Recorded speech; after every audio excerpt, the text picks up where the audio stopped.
ប្រសិនបើលោកអ្នកចតត្រាក់ទ័រទុករយៈពេលយូរដោយមិនមានការប្រើប្រាស់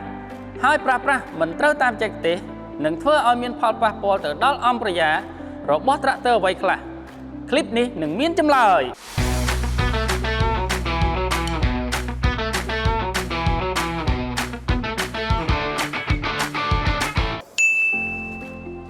ជំរាបសួរជួបជាមួយខ្ញុំក្នុងកម្មវិធីដៃគូមើលថែម៉ាស៊ីន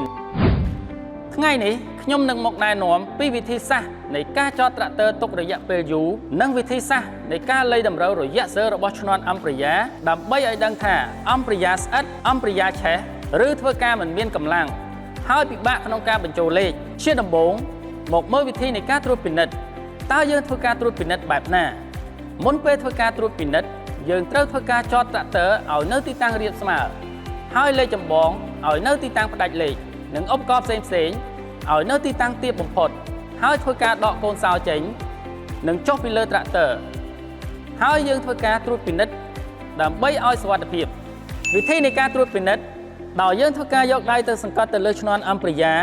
ហើយសង្កេតមើលថាប្រព័ន្ធអំប្រយាធ្វើការដែរឬទេហើយនឹងត្រួតពិនិត្យរយៈសើរបស់ឈ្នាន់អំប្រយា1ប្រសិនបើរយៈសើធំពេក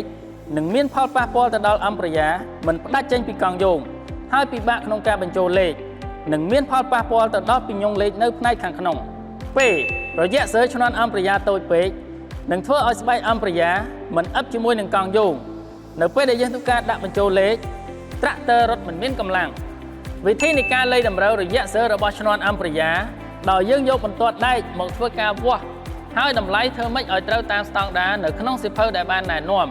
ហើយចំពោះតម្លៃនេះដែរគឺមិនត្រឹមត្រូវគ្រប់សេរីនោះទេបាទវិធីនៃការវាស់គឺយើងយកបន្ទាត់ដែកមកបញ្ឈរហើយយើងកំណត់តម្លៃនៅផ្នែកខាងលើឲ្យហើយបន្ទាប់មកយកដៃសង្កត់ឈ្នាន់អំប្រយាហើយយើងអានតម្លៃផ្នែកខាងក្រោមប្រសិនបើតម្លៃមិនត្រឹមត្រូវតាមស្តង់ដារដែលបានកំណត់នោះទេយើងមកធ្វើការលៃតម្រូវនៅកន្លែងអេគ្រូធ្វើការលៃតម្រូវទីនេះបាទបន្ទាប់ពីយើងធ្វើការលៃតម្រូវហើយយើងធ្វើការវាស់មួយសារទៀតហើយយើងមើលថាតម្លៃត្រឹមត្រូវតាមស្តង់ដារដែរឬទេប្រសិនបើត្រឹមត្រូវតាមស្តង់ដារហើយនោះជាការស្រេចវិធីប្រើប្រាស់អំប្រយាឲ្យបានត្រឹមត្រូវដោយយើងធ្វើការជន់ឈ្នាន់អំប្រយាឲ្យលឿនហើយដកមកវិញសន្សឹមបន្ទាប់ពីយើងធ្វើការផ្លាស់ប្ដូរលេខរួចហើយគឺតម្រូវឲ្យយើងដកជើងចេញពីឈ្នាន់អំប្រយាមកដាក់នៅលើកម្រាលហាមកងលើឈ្នាន់អំប្រយាជាដាច់ខាតដើម្បីការពារអំប្រយាកុំឲ្យស្បែកអំប្រយាងាយនឹងឆេះនិងដើម្បីប្រសិទ្ធភាពនៃការធ្វើការរបស់អំប្រយាឲ្យបានយូរអង្វែងហើយចំណុចមួយទៀត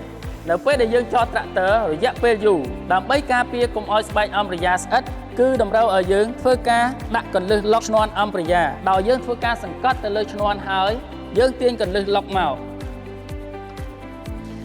បាទបន្ទាប់ពីយើងធ្វើការ